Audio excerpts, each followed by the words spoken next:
Welcome to the U.S. Military Base YouTube channel. Let's start with the latest news of the military agenda.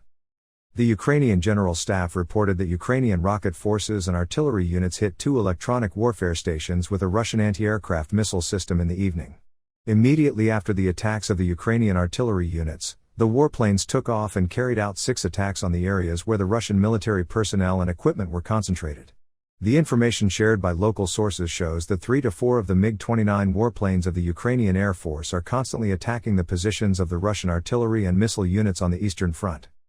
MiG-29 warplanes, which have been modernized to use JDAM missiles as a result of the joint work of Ukrainian and U.S. experts, can attack from safe areas 100 kilometers behind the front line.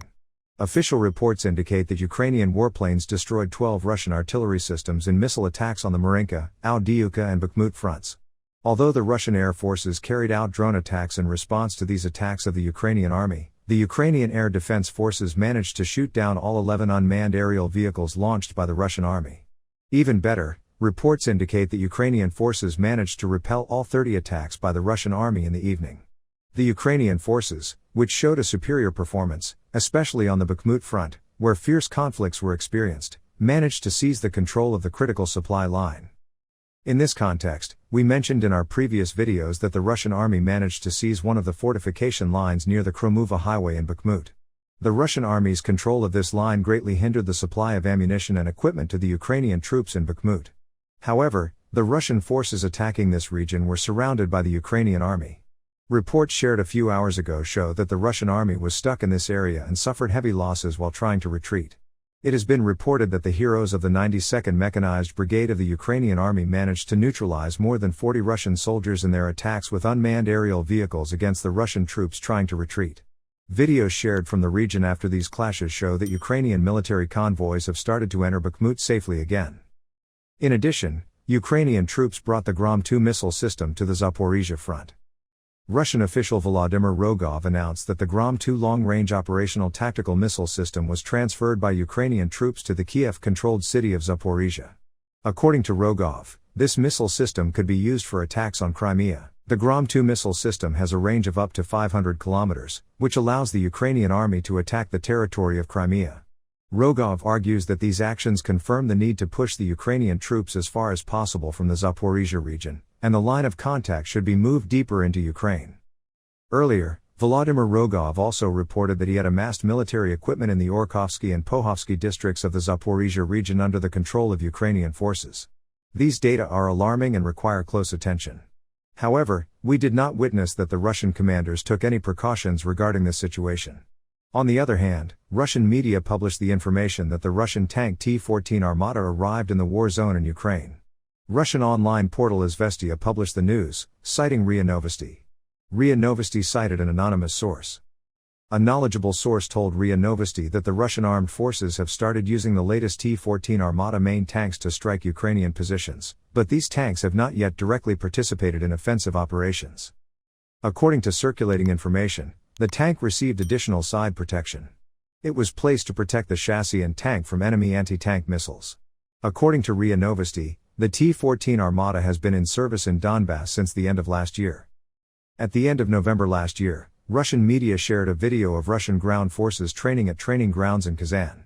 The video recorded a moment when the Russian tank was moving alongside the soldiers as it passed through the muddy part of the training process. Even then, such training was interpreted by observers as Russia preparing to test the tank on the front line in Ukraine. A month ago, Russian media claimed that the first T-14 Armata tank was seen in the village of Mijinskaya in the Luhansk region. However, the photo they shared as evidence in no way supports such a claim. The T-14 cannon was filmed, but where and when is unknown. So, this tank in this picture could be located not only in Luhansk, but also in any training ground in Russia or in the former Soviet republics, which continue to provide training ground for Russian military training.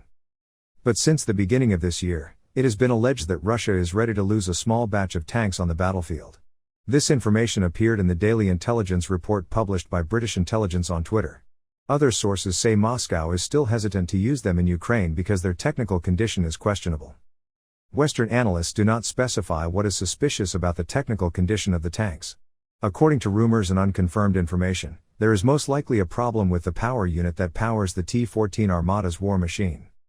The claim of the RIA Novosti source that Armata was in Ukraine had been accepted by the British intelligence for a long time. However, London said earlier this year that sending the T-14 Armata to Ukraine would be an act of propaganda rather than Russia's expansion goals. The absence of a photo or video of the T-14 Armata in Ukraine to support the claims of the RIA Novosti source cannot guarantee the reliability of the news at this time. If we look in more detail, there is no official information about how many T-14 Armata tanks were produced. There is no information on how many of the tanks produced are prototypes or pre-series. Russia has high hopes for its new main battle tank. But Moscow had problems developing the tank long before the war began. The manufacturer of the T-14 Armata is Uralvagonzavod. But Russia's largest tank manufacturer, based in the city of Nizhny Tagil, is experiencing difficulties. Just last year, it turned out that the capacity to manufacture T-90 or T-14 tanks has been significantly reduced. Earlier this year we reported issues plaguing Uralvagonzavod, and they are not limited to a lack of materials or components. But if the T-14 Armata is on the front lines, it will be interesting to watch its performance. A tank is famous for being the best tank in the world. However, these are just claims for now. In the coming days, we will follow all the military and political developments in the world, especially the Russia-Ukraine war, for you. To be informed of developments faster, you can subscribe to our channel and turn on notifications. Also, if you like our video and leave a comment, you will make us feel your support. For now, I wish everyone a good day. See you soon.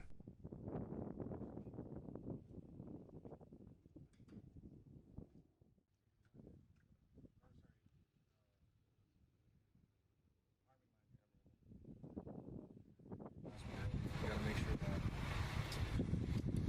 all these are green. You're not showing